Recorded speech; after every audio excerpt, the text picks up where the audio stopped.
Presiden Joko Widodo memantau perkembangan pembangunan Istana Kepresidenan di Ibu Kota Nusantara. Presiden juga melihat langsung persiapan 17 Agustus yang akan digelar di IKN.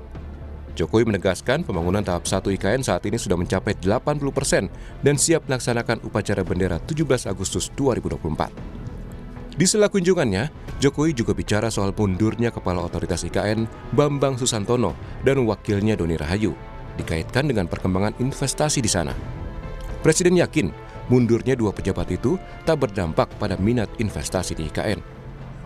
Khawatir nanti ada dampak ke investor asing atau Enggak. Ini hanya nggak ada masalah ya Pak? enggak ada masalah. Pak Doni juga dinilai sebagai Gimana? Pak Doni juga Pak, apakah menjadi Belum, Pak Doni belum. Cukup ya? Kalau Hingga saat ini pembangunan wilayah IKN diklaim telah mencapai 80%. Pembangunan Istana Presiden telah mencapai 74%, sedangkan perumahan menteri telah selesai 90%. Sementara fasilitas lainnya, lapangan upacara progresnya telah mencapai 56%. Hunian ASN ditargetkan 47 tower selesai pada Juli mendatang. Sedangkan akses utama jalan tol, progresnya rata-rata telah mencapai 70%. Pada akhir Juni atau awal Juli 2024, Presiden Jokowi siap menempati IKN.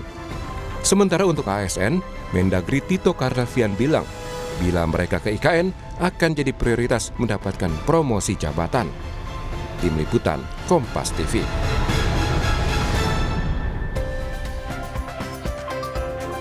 Presiden Joko Widodo akan menempati Ibu Kota Nusantara pada akhir Juni atau awal Juli 2024. Lalu apa saja yang perlu diperhatikan sebelum IKN mulai ada kehidupan?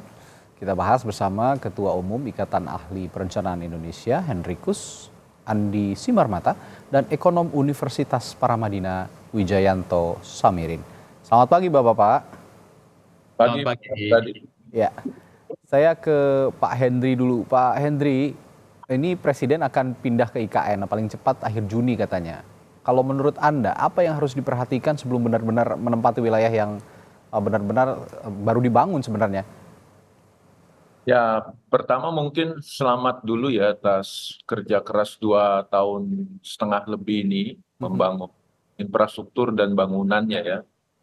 Tapi memang PR yang berat untuk ditinggali, tentu ada beberapa hal yang harus bisa dipenuhi ya. Pertama mungkin sudah disampaikan oleh beliau juga, yaitu masalah basic utilities ya, kayak air terutama, Ya.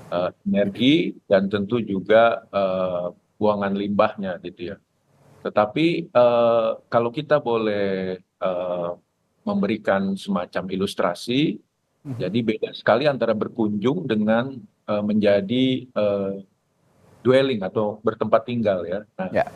apa yang harus diperhatikan pertama tentu adalah kontinuitas pasokan dan tentu backup ya. Nah, tapi kalau hanya presiden dan beberapa orang, 100-200 orang, itu mungkin masih manageable untuk kita menyiapkan backupnya. Tapi kalau nanti sudah sampai pada ribuan orang, maka harus ada satu sistem supporting yang betul-betul bisa disiapkan. Jadi persoalan utama yang harus dipastikan adalah kontinuitas pasokan tersebut. Yang kedua, bahwa hidup itu bukan hanya masalah bekerja, tapi setelah bekerja atau after office itu seperti apa kegiatan atau amenitas yang ada di sana. Jadi di dalam teori itu untuk disebut sebagai kota itu ada 5 unsur. Wisma, karya, suka, marga, penyempurna. Nah, kalau wismanya mungkin sudah ada rumah menteri, rumah ASN gitu ya.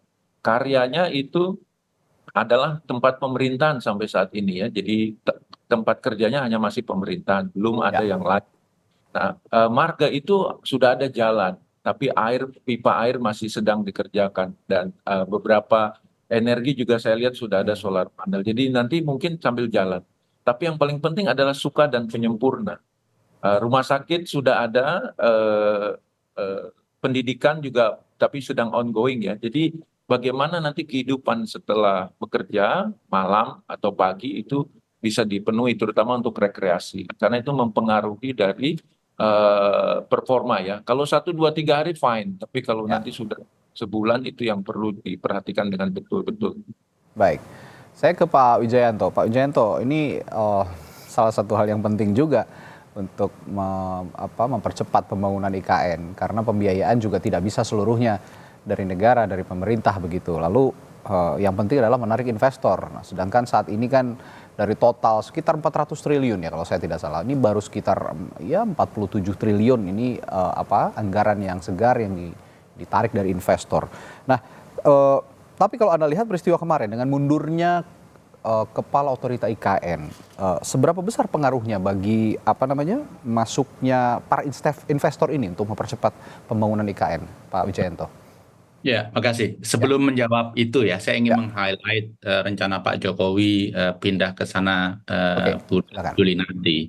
Ya. Saya rasa ini makna simbolisnya lebih kentara daripada makna praktisnya gitu ya. Jokowi yang pertama ingin menunjukkan bahwa Ibu Kota Nusantara itu adalah sidik jari beliau. Beliau adalah presiden yang menginisiasi dan presiden yang tinggal di sana pertama kali. Yang kedua, ini juga ada yang unik gitu ya. Di akhir masa jabatan beliau, bulan-bulan terakhir, beliau tidak slow down, beliau tidak berusaha menata, mengharmonisasi dengan calon pemerintah pengganti, tapi beliau justru tetap gaspol. Dugaan saya ada indikasi ketidakpercayaan beliau kepada pemerintah pengganti, bahwa pemerintah pengganti ini akan melanjutkan IKN dengan kecepatan yang sama seperti yang beliau harapkan. Jadi dua hal ini menurut saya ada di belakang simbol yang ingin Pak Jokowi tunjukkan dengan berpindah ke IKN bulan-bulan terakhir sebelum beliau mengakhiri masa jabatan. Terkait dengan minat investor, saya rasa investasi yang sudah masuk ke IKN itu pun tidak bisa kita anggap sebagai investasi murni. Oke. Karena investasi-investasi ini link ke APBN juga. Misalnya, apartemen-apartemen yang dibangun itu, investor mau invest di sana karena pemerintah menjamin akan menyewa penuh seluruh unit selama 25 tahun, 30 tahun. Ya. Bagi investor, ya ini ada guaranteed IRR, nggak ada risiko. Kemudian investasi air misalnya, ada take or pay. Jadi sudah ada guaranteed revenue dari pemerintah. Kemudian ada investasi yang tukar guling dengan aset di Jakarta, tukar guling dengan kebijakan yang dikeluarkan pemerintah pusat. Jadi kalau kita sebut investor real itu masih sangat minim, gitu. Nah memang risikonya, Mas, ke depan IKN ini sangat tergantung kepada APBN. Terkait dengan investasinya, terkait dengan biaya operasionalnya, terkait dengan insentif yang membuat masyarakat, yang membuat ASN mau tinggal di sana. Tadi kan sudah disebutkan akan prioritas promosi, akan dapat insentif gaji tambahan, dan sebagainya. Ujung-ujungnya semua ke APBN. Ini tentunya sangat memberatkan. Tadi Mas Simamarta menyebut 5 hal tadi ya, hanya 1-2 yang terpenuhi. 4-nya dipenuhi dengan apa? Dengan insentif yang mahal. Ujung-ujungnya bersumber kepada APBN. Nah inilah Mas, kenapa belum tentu dan bahkan hampir pasti pemerintah mendatang itu tidak akan melaksanakan IKN sesuai dengan speed, size, schedule yang diharapkan Pak Jokowi. Karena ada begitu banyak keterbatasan. Fiskal salah satunya dan ada banyak keterbatasan yang lain. Ya, dengan beban fiskal yang begitu berat untuk APBN, apa skema yang bisa ditembus kira-kira Pak Wijayanto untuk kalau memang sekarang IKN ini sangat bergantung kepada APBN? Saya rasa harus lebih realistis gitu ya. Karena kalau tetap ambisius seperti ini dan itu tidak bisa terwujud, ujung-ujungnya justru bisa mangkrak. Sehingga supaya tidak mangkrak, apa yang perlu dilakukan? Rescheduling, resizing, refocusing. Jadi rencana itu harus disesuaikan dengan fakta di lapangan. Kita nggak punya uang, tidak boleh memaksakan diri. Kita sudah mempunyai kapasitas berhutang yang sangat minim gitu ya. Kalau pemerintah berhutang terus-menerus, menerbitkan surat utang negara terus-menerus, maka bunga akan tinggi dan investor tidak akan percaya lagi. Jadi memang satu-satunya jalan harus resizing, refocusing, dan rescheduling begitu. Upaya menarik investor, saya rasa makin sulit untuk menarik investor masuk dalam situasi global yang seperti ini. Apalagi investasi kota ini investasi jangka panjang, sehingga investor yang sifatnya private equity, capital market itu pasti tidak akan mau masuk. Kecuali kalau segala infrastruktur sudah tersiapkan, populasi sudah banyak, barangkali investor akan mau masuk ke investasi yang sifatnya hotel, entertainment, sekolah. Baik, Pak Henrikus, lagi saya tanya lagi soal Pak Ridwan Kamil yang sebelumnya sebagai kurator IKN ini bilang butuh 25 tahun agar IKN ini dibangun sesuai konsep. Nah, perkiraan 25 tahun ini termasuk cepat atau memang jangka waktunya selama itu, Pak Henrikus? Ya, memang membangun kota itu bukan sprint ya, tapi maraton. Oke. Karena itu saya juga sepakat tadi masalah kecepatan tadi mungkin ada baiknya mulai dikurangi, bahkan kalau boleh kita lihat kembali ya apakah bangunan yang sudah terbangun atau sedang dibangun ini betul-betul efektif atau enggak.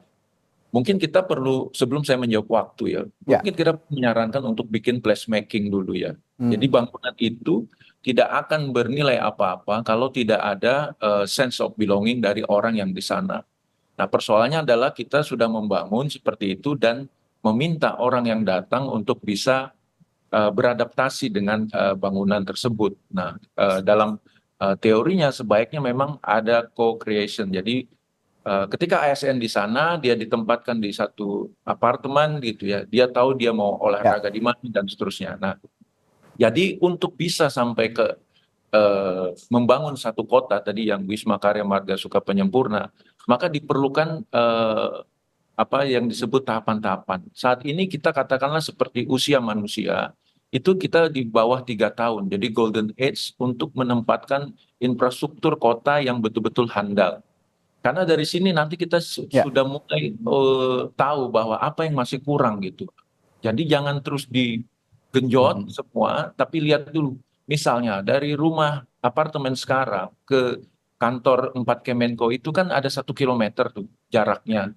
Dan rencananya mungkin pakai EV electrical bus atau apa. Kita tes itu kan, dicoba dulu setahun ini. Karena memang di situ masih ada kendaraan konstruksi kan ya. Jadi tidak seideal yang diharapkan di dalam itu. Nah, maksud saya nggak perlu digenjot.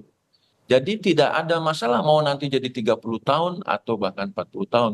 BSD yang ada di sekitar Jakarta saja sekarang masih 20% terisi dari seluruh kawasan yang direncanakan.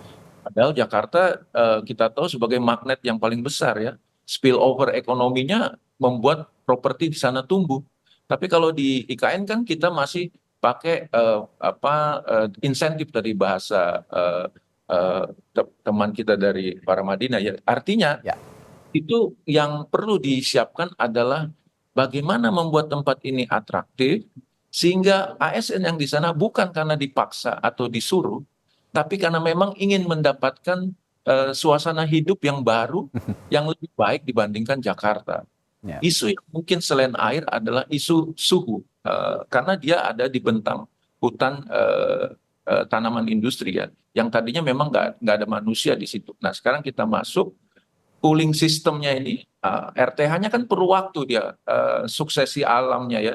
Jadi hutan yang eukaliptus ini harus di mixing supaya dia kemudian menjadi lebih rimbun, itu butuh waktu. Nah ini kan nggak mudah gitu ya. Di satu sisi kita ingin green, tapi di satu sisi alamnya belum siap, ekosistemnya belum siap. Dan itu yang harus kita sampaikan kepada ASN dan mereka harus mencari cara untuk bisa comfort di sana kalau memang agar mereka bisa stay di sana dan tetap produktif. Itu challenge utama menurut saya. Ya, ini juga harus saya tanyakan kepada Anda sebagai ahli perencana wilayah, Pak Hendrikus, yang juga jadi masalah meskipun cenderung agak ditutupi begitu ya oleh pemerintah. Tapi ada kendala pembebasan tanah yang tidak kunjung selesai sepertinya. Dan ini juga sepertinya diakui oleh PLT ya, Kepala Otorita IKN, yang juga Menteri PUPR Basuki Hadi Mulyono, bahwa pelaksanaan pembangunan IKN ini terganjal persoalan status tanah, kepentingan investasi di IKN. Sebagian besar lahan di IKN ini juga statusnya masih tumpang tindih antara hak guna usaha yang menjadi milik pemerintah dan tanah yang diklaim milik masyarakat. Nah, menurut Anda apa yang terjadi di balik pembebasan lahan atau tanah yang tidak kunjung selesai ini? Ya, tentu pertama karena ini mungkin ya pemahaman saya diperlukan kepemimpinan yang lebih grassroots, lebih field ya, makanya mungkin ada semacam transisi di sini. Ya. Untuk masalah tanah selalu Mas, kalau membangun kota pasti itu tanah menjadi komoditi ya, itu nggak di mana-mana seperti itu.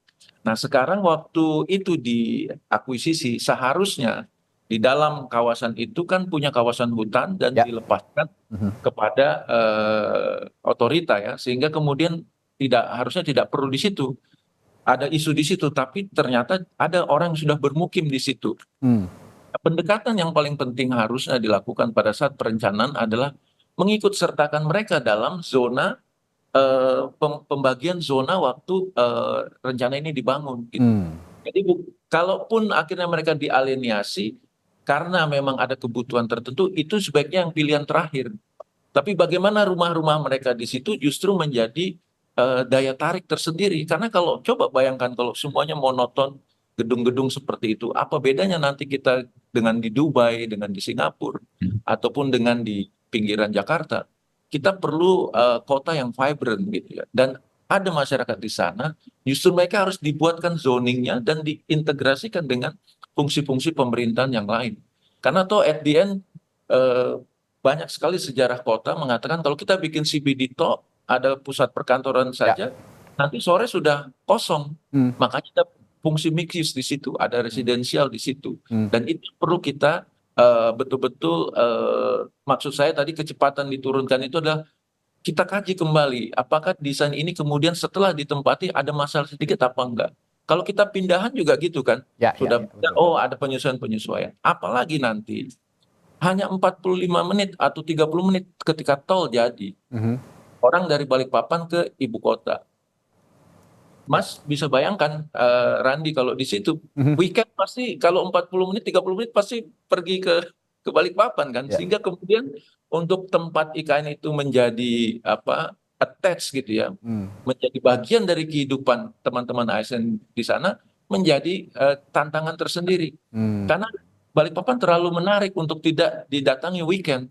Seperti kita kayak maaf ya, nih seperti kalau daerah-daerah penyangga, orang yang tinggal di daerah penyangga lalu ke Jakarta begitu ya, kira-kira. ya karena waktunya sangat manageable gitu ya. Terus gimana meng-create bisnis di sana? Orang bisnis di sana kompetitornya Balikpapan. Nah, sekali lagi ini mari dengan momentum 17-an ini, ini adalah milestone presiden. Beliau sangat well deserved untuk merayakannya. Tetapi to some extent ketika ada pergantian pimpinan, mari ini dilihat kembali gitu ya. Apakah memang kita perlu secepat ini, apa sih yang kita kejar gitu ya. Kalau untuk tidak pindah lagi menurut saya sudahlah, kita capek kalau berdiskusi untuk tidak pindah atau tidak, lokasinya di situ atau tidak di situ, kita udah banyak bertahun-tahun menyampaikan, tapi kalau sekarang bagaimana memitigasi ini yang penting supaya betul-betul nyaman untuk ditinggali, bukan hanya sebentar, tapi memang untuk berketurunan di sana, bergenerasi besar. Dan ini juga dari target para ASN yang awal mulanya ini sampai ratusan ribu begitu bisa memindahkan, tapi sekarang realisasinya sepertinya masih jauh dari itu, mungkin hanya 1.500-an yang bisa diboyong ke IKN karena memang masih banyak belum yang belum menurut siap. Saya Mas Andi lebih baik sedikit, tapi dia memang tertarik gitu untuk di sana, karena dia ingin berbeda dengan di Jakarta. Kalau di Jakarta dia harus motor 2 jam, sejam di sana dia bisa 1 kilo jalan, olahraga mungkin nanti di kantornya mandi. Ini hal yang baru-baru kan. Tapi kan nggak bisa hanya 3 hari seminggu. Dia akan tinggal bertahun-tahun dan dia harus bisa kemudian menemukan tempat dia untuk mencari hiburan dan seterusnya. And that's another homework buat kita nanti. Ya, saya ke Pak Wijayanto lagi. Dari sisi ekonomi Pak Wijayanto, Anda sempat menyebut nih mundurnya pimpinan otorita IKN ini bisa menimbulkan ketidakpastian baru bagi pengembangan IKN, juga ketidakpastian perekonomian di dalam negeri. Analisis Anda lebih lengkap seperti apa sebenarnya soal ini? Iya, kalau dampak ke ekonomi Indonesia saya rasa tidak ya, tapi dampak kepada minat investor untuk berinvestasi di IKN pasti luar biasa. Bayangkan kepala dan wakil kepala mundur secara bersamaan.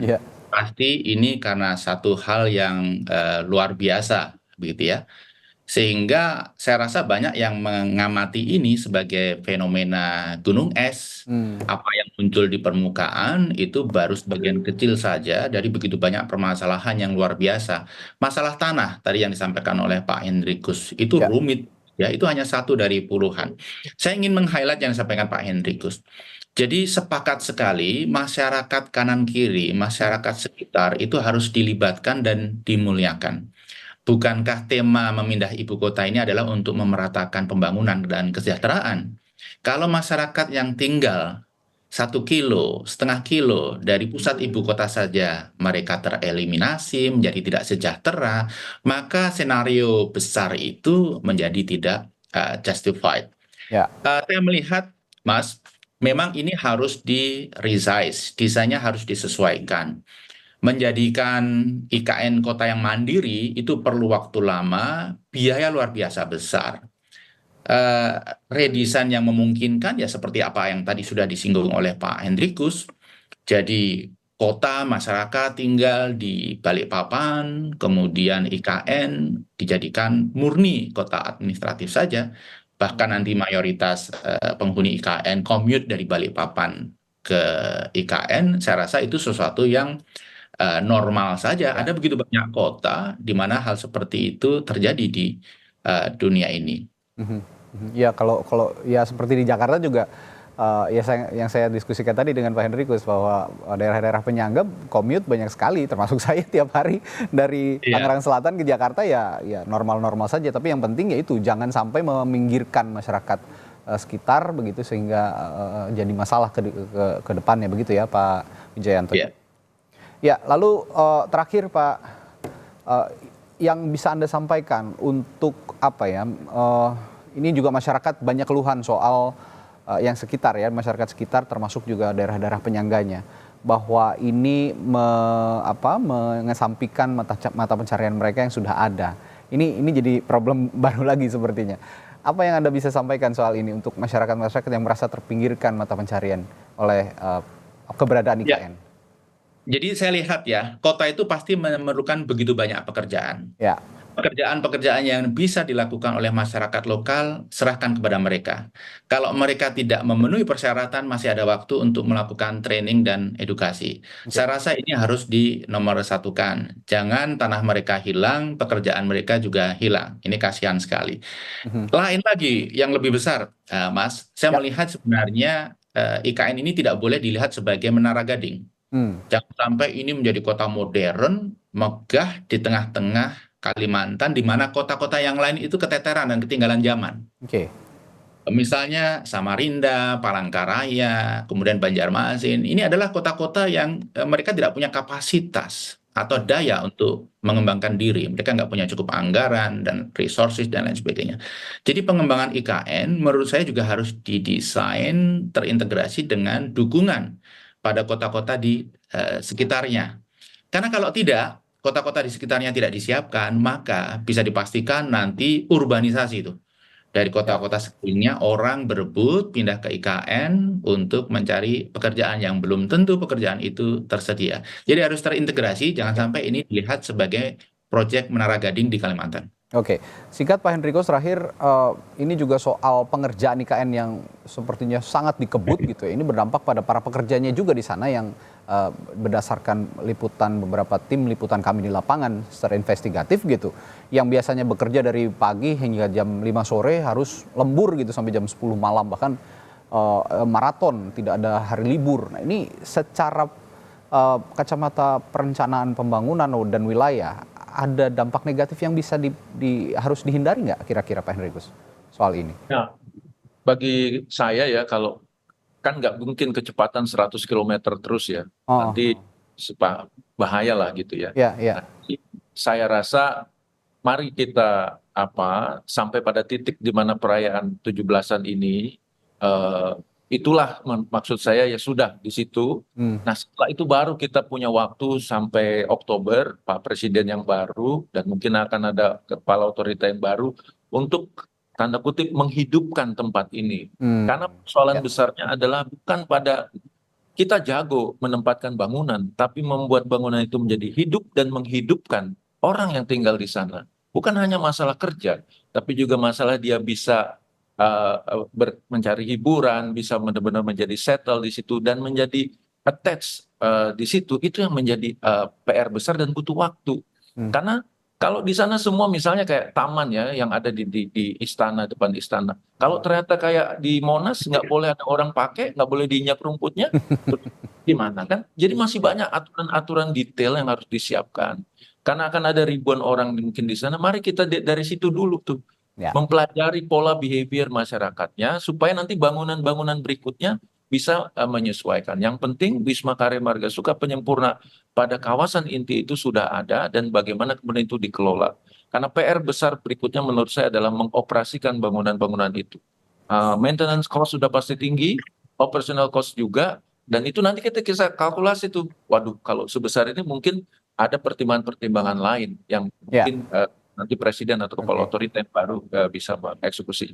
Ya, intinya bikin dulu happy aparatur negaranya ya supaya keberlangsungan pemerintahan juga lancar. Kalau nggak happy ya susah juga untuk menopang pemerintahan yang akan rencananya digulirkan nanti ke depannya dari Ibu Kota Nusantara.